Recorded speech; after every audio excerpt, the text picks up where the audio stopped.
안녕하세요. 김성경 목사입니다. 산돌 성경 읽기에 오신 여러분 환영합니다. 오늘은 시편 96편에서 100편까지의 내용 살펴보겠습니다. 시편 96편은 하나님을 향한 열렬한 찬양시입니다. 서두부터 노래하라 노래하라 노래하라 3번 반복하고 있습니다. 1절에서 3절은 새 노래로 여호와께 노래하라 외치고 있고요. 4절에서 6절은 여호와가 유일한 창조주 하나님이시다. 세상의 모든 다른 신들은 우상일 뿐이다 라고 선언합니다. 7절에서 12절은 세상 모든 사람들과 천지 만물에게 하나님께 영광을 돌리며 기뻐하라고 독려합니다. 13절은 하나님께서 온 세상을 의로 심판하러 오실 것이라고 선언합니다. 몇 가지 자세히 살펴보겠습니다. 우선 1절의 새 노래는 새로 만든 노래이기보다는 사람들이 보통 우상을 노래하는 것과 다른 차원으로 경배하는 노래이다. 이런 의미에서 새 노래입니다. 우상을 대하듯이 인간의 욕심을 이루려고 거래하는 태도로 또는 세상의 물질적인 가치관으로 하나님을 경배하지 않고 하나님만이 창조주이고 구원자이시며 심판주이심을 아는 믿음. 신약성경 골로새서 3장 2절에 위의 것을 생각하라. 이런 차원의 믿음으로 부르는 찬양이 새 노래라고 하겠습니다. 그리고 8절의 예물은 히브리어로 민하라고 하는데요. 보통 곡물로 드리는 제사인 소제를 의미하는 단어입니다. 그리고 7절과 10절을 볼 때에 시편 96편의 찬양은 예수님의 몸된 교회를 통해 성취되었습니다. 예수님 안에서 유대인이나 헬라인이나 모두 하나가 되어 하나님을 예배합니다. 시편 97편은 하나님을 기뻐하는 삶으로 초대하는 시편입니다. 1절에서 6절은 세상에게 하나님을 기뻐하라고 초대하는 내용인데요. 하나님이 세상을 창조하시고 다스리신다고 노래하고 있습니다. 7절에서 9절은 우상을 숭배하는 자들이 부끄러움을 당할 것이다. 심판하시는 하나님을 이스라엘이 기뻐했다. 이렇게 노래하고 있습니다. 그리고 10절에서 12절은 의인을 지키시겠다는 하나님을 기뻐하고 악을 미워하라는 권면입니다. 몇 가지 살펴보겠습니다. 1절 허당한 섬들, 바다 건너 먼 해외를 지칭합니다. 그래서 1절은 이스라엘과 이방인 모두 하나님을 기뻐하라는 초대라고 하겠습니다. 그리고 2절에서 5절 내용은 출애굽기 19장 16절에서 19절에 시내산 위에 임재하신 하나님의 모습을 연상시키고 있습니다. 이렇게 보면 2절의 하나님의 의와 공평은 다름 아닌 하나님이 주신 계명, 하나님의 말씀이라고 해석할 수 있습니다. 또한 의와 공평이 하나님의 보좌의 기초라는 말씀은 의와 공평이 실천되는 곳에 하나님의 임재가 있다는 의미이기도 합니다. 10절 여호와를 사랑하는 너희여 악을 미워하라. 하나님을 사랑하는 믿음은 악을 미워하는 삶으로 실천됩니다.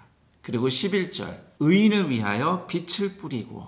정말 아름다운 표현이죠. 이게 무슨 뜻일까요?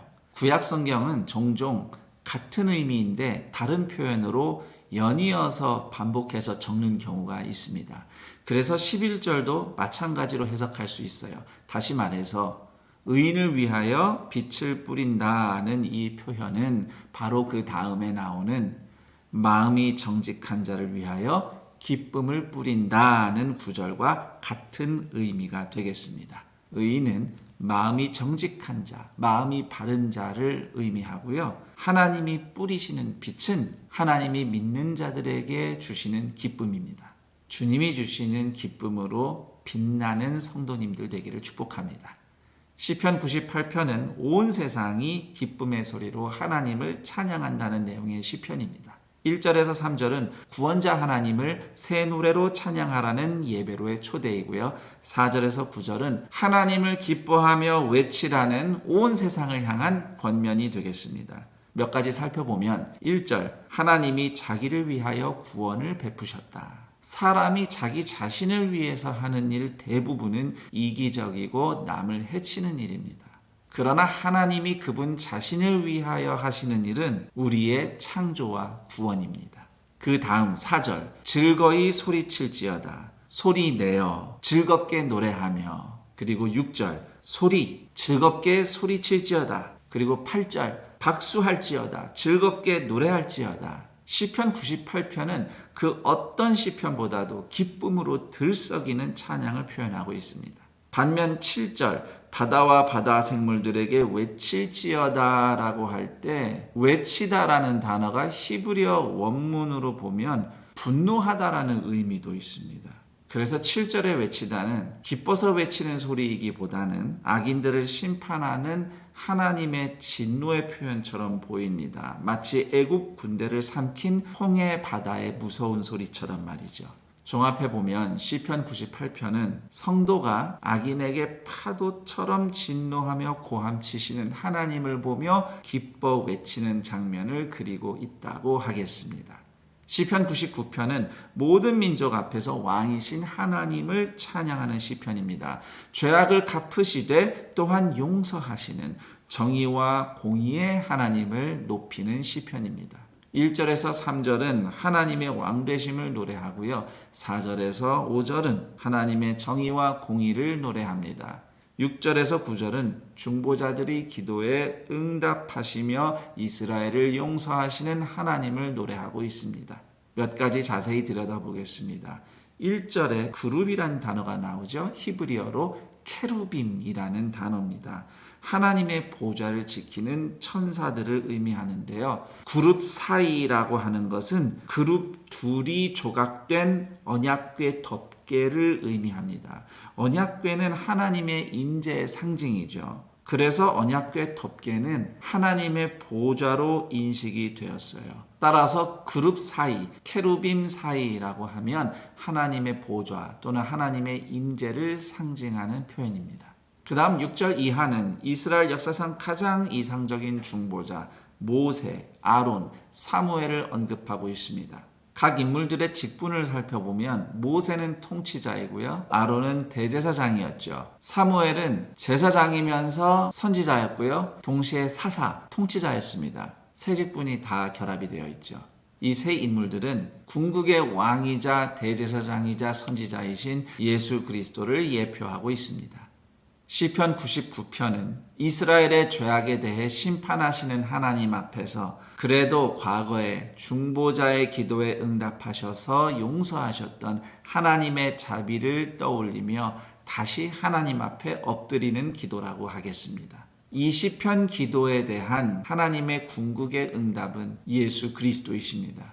완전한 왕이시며 대제사장이시며 선지자이신 예수님이 우리의 죄에 대한 심판을 십자가에서 대신 받으셔서 우리가 용서받고 구원 얻었습니다.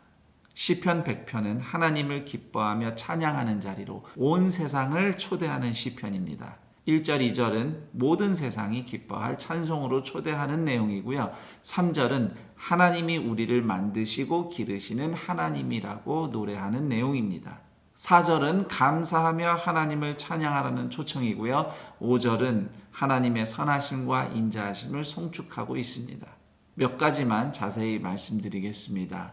3절, 우리 하나님, 히브리어로 보면 우리라는 단어는 나오지 않습니다. 그래서 3절의 진짜 의미는 여호와가 하나님이심을 알라 이런 뜻입니다. 여호와는 단지 우리 하나님이 아니라 온 세상의 유일하신 참신이십니다. 하나님이 우리를 만드셨고 그럼에도 타락한 우리를 구원하시고 그분의 백성을 삼아 돌보시죠.